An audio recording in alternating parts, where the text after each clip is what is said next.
66권은 신약과 구약으로 나누어져 있죠. 그래서 이 신약과 구약을 맷돌로 이렇게 비유하기도 합니다. 맷돌이 우짝 있고 아래짝 있잖아요. 맷돌은 뭐 하는 데 쓰지요? 곡식을 가는 데 쓰지요. 곡식이 성도들이거든. 그 성도들을 맷돌로 가는 거예요. 고운 가루가 될 때까지 가는 거예요. 신약이 있고 구약이 있습니다.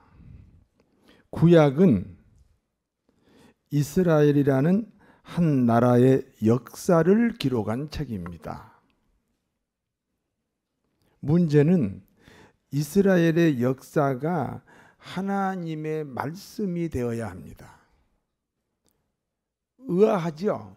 어떻게 남의 나라 역사를 하나님의 말씀으로 우리가 받아들일 수가 있는가?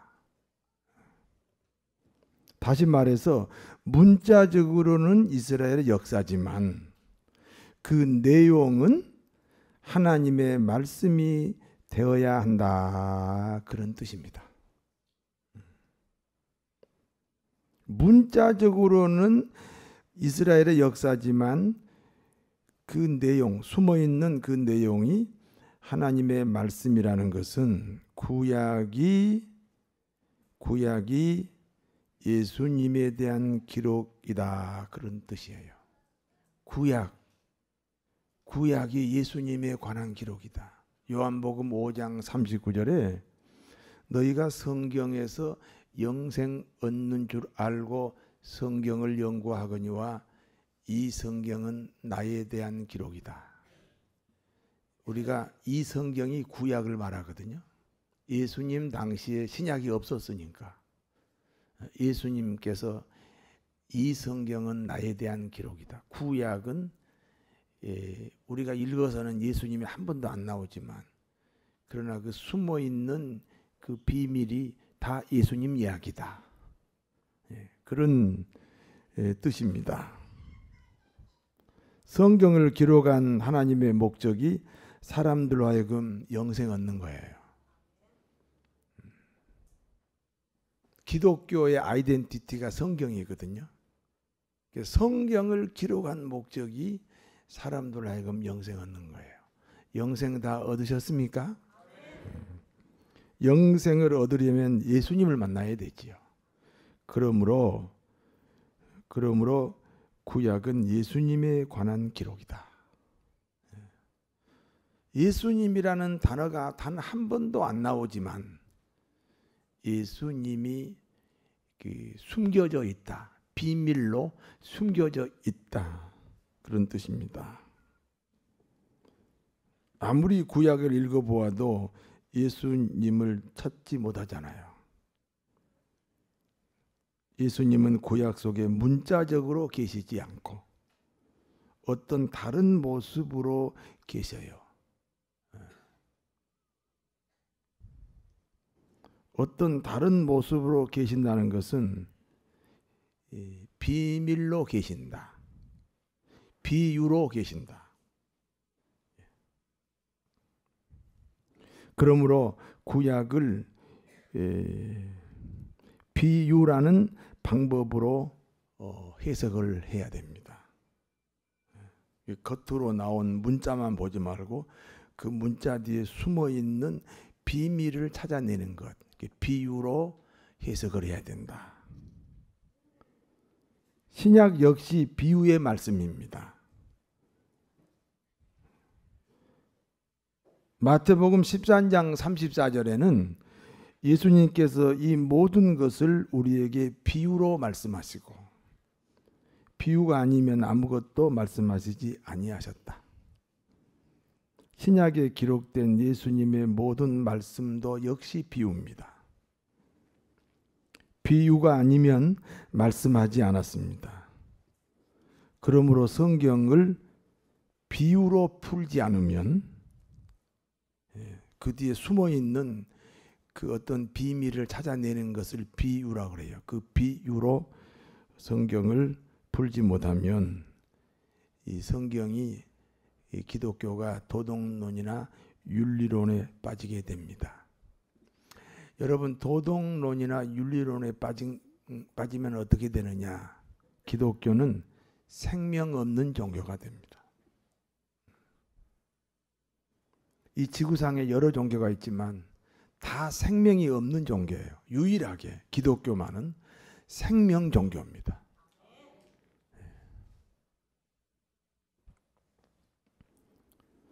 성경은 왜 하나님이 비유로 기록하셨을까요?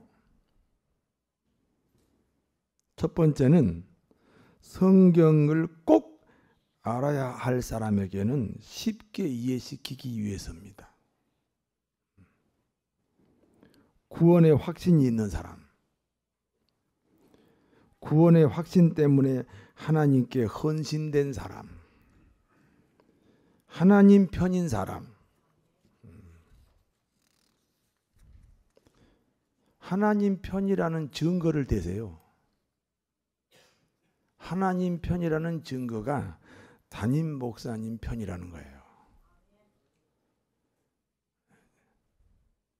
예를 들어서 자식과 목사님 중에 자식은 동쪽으로 갑시다. 목사님은 서쪽으로 가야 된다. 그럴 때 자식 편이 돼야 돼요? 목사님 편이 돼야 돼요? 말은 그렇게 하신다. 말은 그렇게 하는데 이 자식 앞에는 약해요, 사람들이. 그런데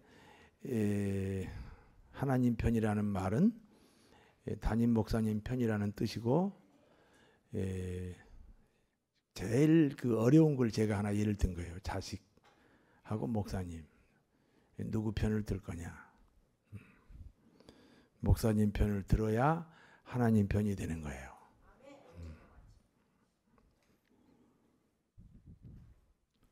하나님 외에는 다른 신이 없는 사람, 다니엘 같은 사람이죠. 다니엘은 바벨론의 포로 생활을 합니다. 그런데 하나님이 출세를 시켰어요. 그래서 그 나라의 국무총리를 합니다. 근데 어느 날 다리오 왕, 그 바벨론의 다리오 왕이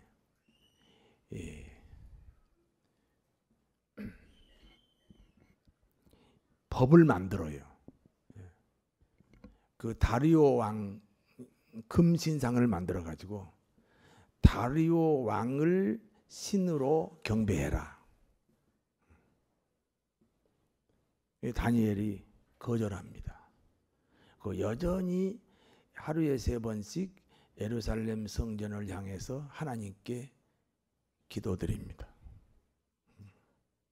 한번 생각해 보세요. 그게 30일 특별 기간이거든요. 30일 동안만 좀 기도를 하지 말든지, 아니면 좀 아무도 모르는데 숨어서 하든지, 여전히 같은 시간 같은 장소에서 하루에 3번씩 하나님께 기도합니다. 그 사실이 다리오 왕 귀에 들어갑니다. 다리오 왕이 몹시 화가 나서 그 다니엘을 사자굴 속에 집어넣습니다. 여러분, 사자굴 앞에서 그때도 마음이 바뀔 수 있잖아요. 알았어요. 제가 하나님께 기도하고 하나님께 무릎 꿇는 걸 제가 안 하겠습니다. 그런데 죽음을 무릅쓰고 사자굴 속에 들어가잖아요. 그게 하나님이냐 세상이냐. 아까 그랬잖아요. 자식이냐 목사님이냐. 같은 이야기예요. 같은 이야기.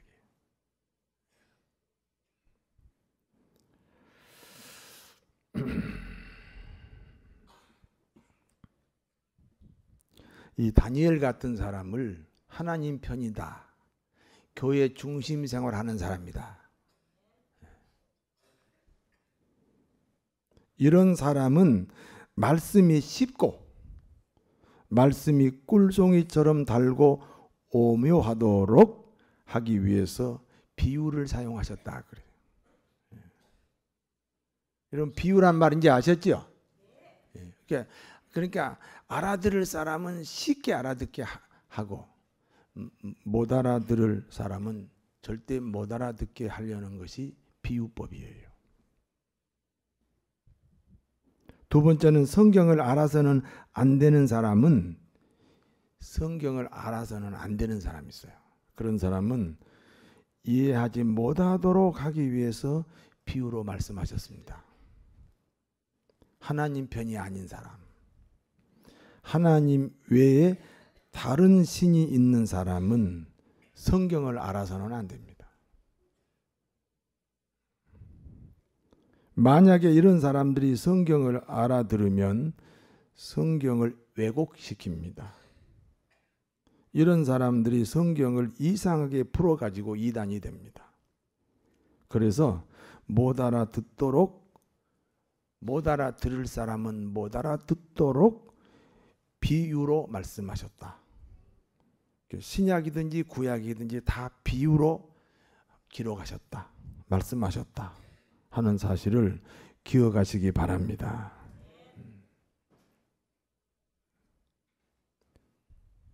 세 번째는 하나님의 뜻을 전하는데 문자의 한계가 있습니다. 하나님의 깊고 넓고 높은 뜻을 전하는데 인간의 문자는 한계가 있어요. 그래서 비유를 사용합니다. 이제 오늘부터 예수님의 비유 말씀을 강해할 거예요. 오늘이 그 첫 번째 날입니다. 비유 말씀에 큰 은혜가 넘치기를 바랍니다. 오늘 본문은 천국에 대한 비유 말씀입니다. 천국은 좋은 씨를 자기 밭에 뿌린 사람과 같습니다. 좋은 씨를 밭에 뿌리는 농부는 예수님입니다. 좋은 씨는 천국의 아들들, 구원의 확신으로 순종하는 사람들을 가리킵니다. 예수님은 천국의 아들이라는 씨를 밭에 뿌렸습니다. 밭은 교회를 상징합니다. 교회에 그 구원받은 하나님의 자녀들을 교회에다가 만약에 그걸 씨라고 이렇게 비유해 가지고 이 밭 교회에 뿌렸다. 그런데 이 교회에는 밭에는 좋은 씨만 자라지 않습니다. 분명히 좋은 씨만 뿌렸다니까요. 그런데 좋은 씨만 자라지 않습니다. 가라지가 함께 자랍니다. 사람들이 깊이 잠든 한밤중에 마귀가 가라지를 뿌리고 갔습니다. 여러분, 가라지가 뭔지 잘 모르시죠? 그 시골에 말이죠. 시골에 그 논에 가면 이제 벼가 자랍니다.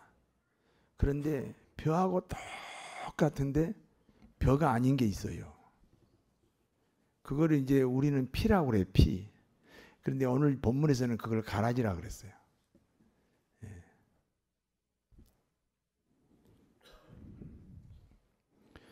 가라지는 교회를 파괴하는 사람들입니다. 마귀가 심은 사람들, 마귀가 조종하는 사람들입니다. 문제는 이 밭에, 교회에 곡식과 가라지가 함께 신앙생활을 한다는 거예요. 곡식과 함께 가라지가 무성합니다. 곡식의 영양분을 빼앗고 곡식의 기운을 막고 성장을 방해합니다. 종들이 주인에게 하소연합니다. 주인은 좋은 씨만 뿌렸습니다. 그런데 가라지도 함께 있습니다. 주인이 대답합니다. 밤중에 원수 마귀가 가만히 찾아왔다. 그리고 가라지를 뿌리고 가버렸다. 종들이 다시 말합니다. 주님, 우리가 저 가라지를 뽑고 싶습니다. 허락만 하시면 가라지를 뽑겠습니다. 주인이 다시 말씀합니다. 가만둬라. 그 가라지 뽑다가 곡식까지 뽑힐까 염려된다. 어떤 교인이 잘못을 저질렀어요. 목사가 그 잘못을 지적하다 보면 엉뚱한 사람이 오해하고 시험 들고 실족하는 일이 있다 그 말이에요. 그러니까 그 잘못한 사람 그냥 가만둬라. 그 사람 자꾸 뭐 잘못했다고 지적하면 엉뚱한 사람이 신앙생활 잘하는 엉뚱한 사람이 시험 들더라고요. 그러니까 그 책망하지 말고 내비둬라. 가라지 그 곡식과 함께 자라도록 가만둬라. 그 가라지 뽑다가 곡식까지 뽑힌다. 그럼 언제까지 그 가라지를 뽑지 않아야 됩니까? 추수 때까지라 그랬어요. 추수 때까지. 여러분, 추수 때라는 것은요, 우리 인생의 추수 때라는 것은 천국 지옥이에요. 그게 추수 때예요. 추수 때는 곡식은 곡간에 들어갑니다. 곡간은 천국입니다. 천국 갈 때까지 그 가라지 내비둬라. 그 가라지 속상하지, 그래도 내비둬라. 추수 때는 가라지는 불살라 버립니다. 불살라 버린다는 것은 지옥을 말합니다. 영원히 지옥에서 이를 갈며 살게 됩니다. 여기까지가 이제 본문의 내용이고, 지금부터는 본문의 교훈을 몇 가지 나누어서 말씀드리겠습니다. 첫 번째입니다. 교회 안에 구원받은 곡식 같은 신자가 있습니다. 가라지 뽑으려다가 나까지 뽑힌다. 그러니까 가라지와 함께 살아야 된다. 옛날에 우리 교회 어느 장로님이 말이에요. 그 집사님 두 분이 어떻게 교회를 안 나오고 시험이 들었는지 내가 가서 사정을 하고, 심지어 내가 거기 가서 울기까지 했어요. 울기까지. 나보다도 나이가 많으셔요. 내가 무릎 꿇고, 형님 그냥 목사 집사 하지 말고 제가 형님 동생, 제가 동생이니까 형님 교회 떠나지 말고 같이 신앙생활 합시다. 동생을 좀 목회 잘하도록 도와주시고 떠나지 마세요. 그리고 내가 그 앞에서 울기도 했어요. 그런데 안 나와요. 그러니까 우리 장로님이 내가 수박 한 통 사가지고 가서 내가 설득하겠다고 그랬어. 아니 그럼 갔다 오시라고. 근데 수박 한 통 사가지고 가더니 똑같이 시험이 들어버렸어요. 그래가지고 지금까지 안 나오고 계셔요. 가라지는 그 뽑으려고 하지 마라. 그냥. 뽑으려고 하면 너도 뽑힌다. 가라지, 교회 안에 마음에 안 드는 사람이 있어요. 그냥 끌어안고 살아야 된다. 믿습니까? 그걸 내치려고 하면 안 돼요. 끌어안고 살아야 된다.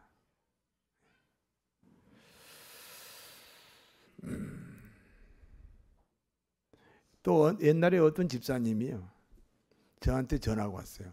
그 아무개, 그분도 공교롭게 장로님이네. 그 아무개 장로 내보내세요. 집사님 내가 어떻게 장로를 내보내? 저는 그런 권한이 없어. 그러면 내가 나갈게요. 진짜로 지금까지 안 나옵니다. 물론 교회에 다니다 보면 마음에 안 드는 사람이 있어요. 그 사람 보기 싫어서 교회 나가기 싫다, 그런 경우도 있어요. 그러면 안 됩니다. 오늘 이 성경 말씀은 그런 사람하고 같이 끌어안고 같이 가라.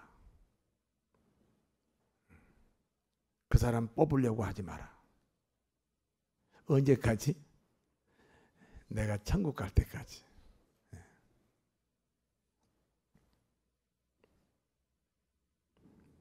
우리는 다 이 세상 떠나면 어디 가요?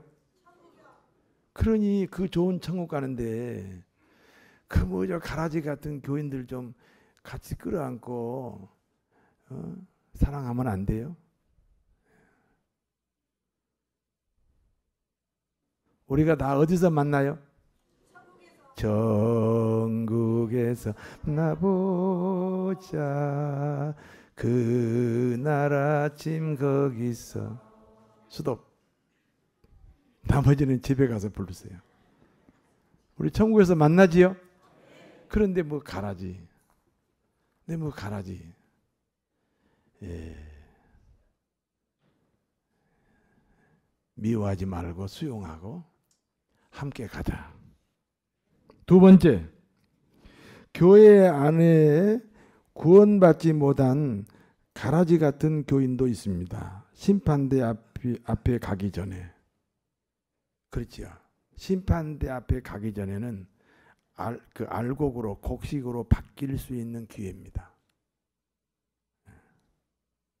회개하고 제사함 받아서 하나님의 자녀로 거듭나야 되는 줄 믿습니다.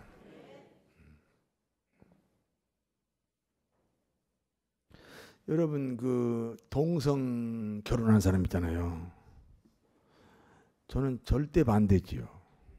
어떻게 남자하고 남자하고 결혼하고 여자하고 여자하고 결혼해요? 이거는 창조 질서를 거절하는 거예요.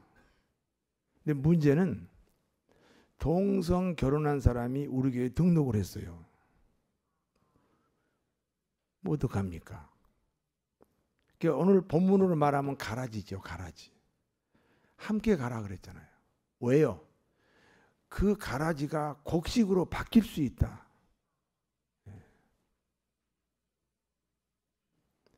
지금 이 가라지가요.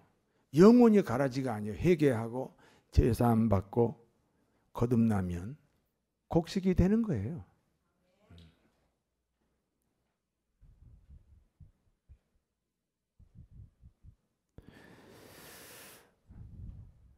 주님의 강권적인 은혜가 있기를 바랍니다.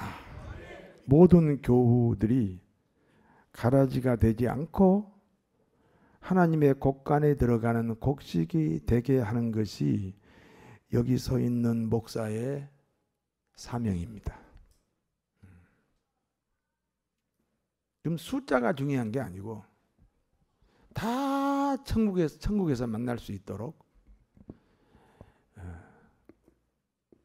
도와주는 일이 저의 사명입니다.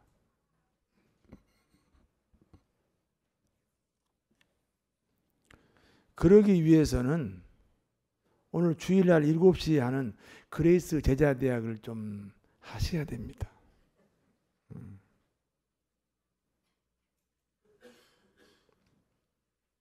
주일 오전 예배, 지금이 오전 예배죠. 이제 점심 먹으면 2시 반에 오후 예배가 있습니다. 그리고 수요 예배가 있습니다. 저녁 8시에 저쪽 그레이스 교회에서 있습니다. 심야 예배가 여기서 금요일 날 9시에 있습니다. 그리고 새벽 제단도 있습니다. 그런 교회 생활을 열심히 하다 보면 어느 날 가라지가 하나님의 자녀로 바뀔 수 있습니다. 세 번째입니다. 하나님이 비유로 말씀하실 때는 그때가 하나님에게는 기다리는 시간이에요. 비유 말씀을 잘 알아듣는 하나님의 자녀가 됩시다. 하나님의 자녀는 장자권 축복이 있습니다. 여러분 하나님의 자녀면 아멘 하세요. 그러니까 가라지가 아니고 곡식이면 아멘 하라 그런 뜻이에요. 한 번 더 아멘 해보세요. 네, 그렇게 아멘 하신 여러분에게는 이 장자권 축복이 있어요. 장자권 축복 첫 번째가 하늘과 통하는 복입니다. 예를 들어서 사람에게 복이 10만 가지가 있다고 칩시다. 그런데 그 10만 가지 중에 한 가지를 못 받았어요. 99,999개를 받고 한 개를 못 받았어요. 잘 들으세요. 그러면 그 한 개 못 받은 것 때문에 나머지 받은 99,999개가 무효입니다. 그러니까 내 몸에 모든 장기가 다 건강한데 그 중에 하나 간이 나쁘다. 그럼 나머지 건강이 무효 아니요. 내가 세상 복은 다 받았어요. 세상 복은 다 받았는데 자식이 마약하고 다니고 마약하고 다니고 깡패. 그러면 그 부모 입장에서 그 받은 복이 무슨 의미가 있어요. 그래서 복은 받으려면 다 받아야 됩니다. 믿습니까? 그러니까 그 건강하다 그러지 말고 제발 좀 종합검사 받으세요. 3년에 한 번 정도는. 종합검사 알죠? 예? 전체가 건강해야 건강하지.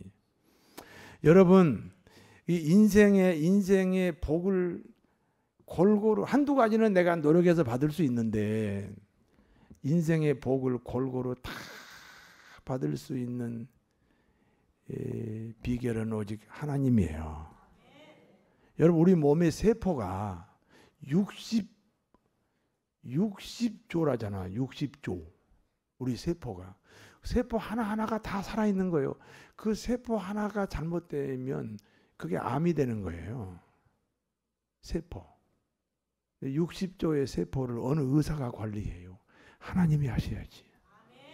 그래서 하나님과 통하는 복이 있어야 됩니다.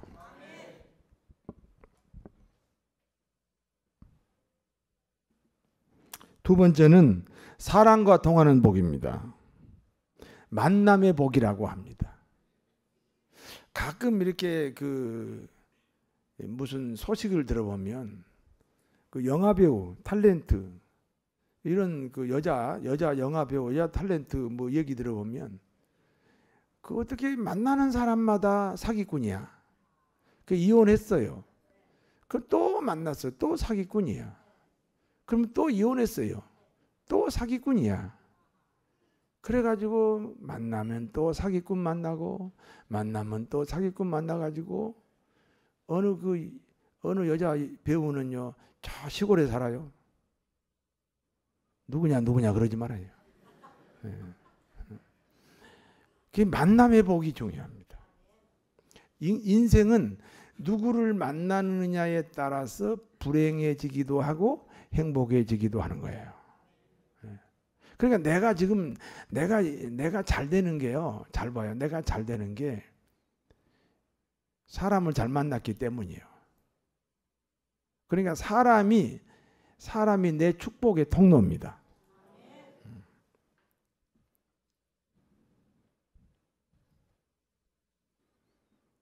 만남의 복이 있게 되기를 진심으로 바랍니다. 세 번째가 물질과 통하는 복입니다. 여러분 이 세상에서 제일 빠른 게 빛입니다. 그렇죠? 아니 빛이 얼마나 빨라요? 1초에 지구를 7바퀴 반을 돌아요. 자 1초가 얼마나 짧아요? 똑딱 1초야. 그런데 그 짧은 시간에 이 빛이 지구를 7바퀴 반을 돌아요. 와 빠르긴 빠르네. 그런데 그 빛보다 더 빠른 게 있어요. 빛이 빠르다는 것을 알아내는 거예요. 사람의 지혜로. 컴퓨터도 만들고. 이게 사람의 지혜가 빛보다 더 빨라요.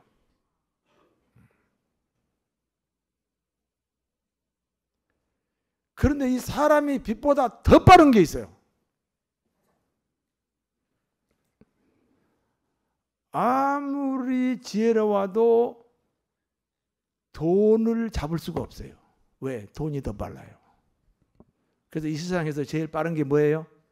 돈이에요, 돈.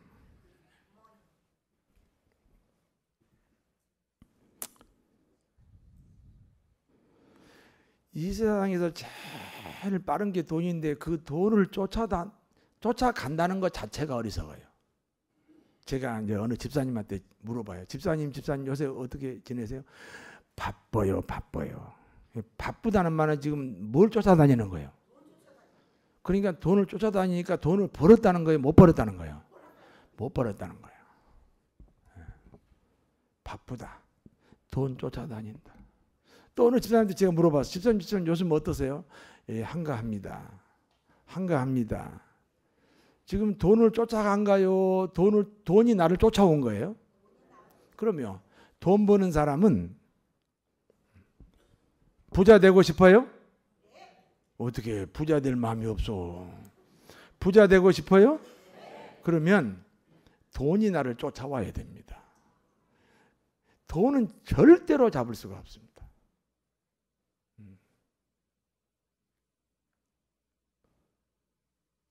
돈이 나를 쫓아와야 돼요. 어느 날 100억이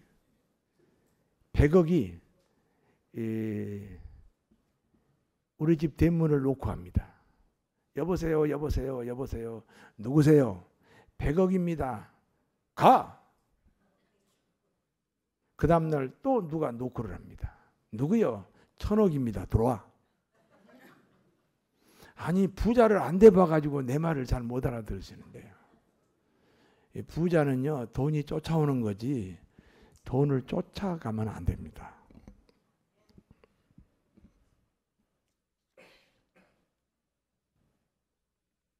그래서 가라지가 아니라 곡식이 되면, 기독교인이 되면 우리에게는 이 장자권 복이 하나님으로부터 주어진 줄로 믿습니다. 하나님과 통한다 그래서 신통이라 그래요. 사람과 통한다 그래서 인통이라 그래요. 물질과 통한다 그래서 물통이라 그래요. 한번 해보세요. 신통, 인통, 물통. 그러면 몇 통령이에요? 3통이에요. 3통령. 문재인 씨는 몇 통령이에요? 몇 통령? 대통령이니까 1통령이지. 1통령. 문재인 대통령은 1통령. 우리 예수 믿는 사람, 가라지 말고 곡식인 우리 예수 믿는 사람은 몇 통령? 3통령이요. 목사님, 그래요? 하나님과 통하고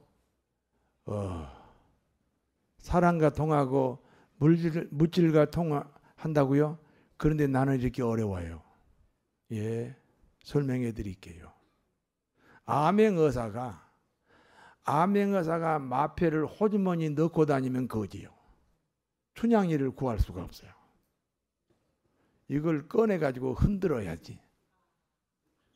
우리가 이 장자권 복을 가졌다.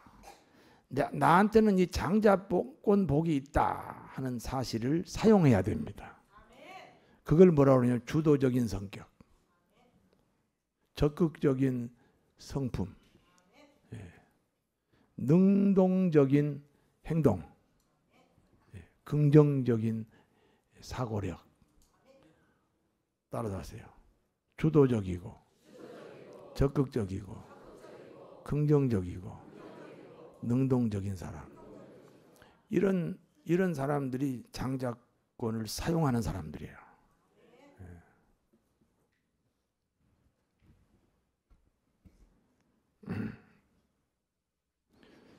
비유의 말씀을 쉽게 알아듣는 사람들,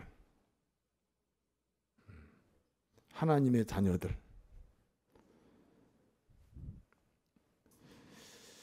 신통과 인통과 물통이 풍성하기를 진심으로 축원합니다. 기도하겠습니다.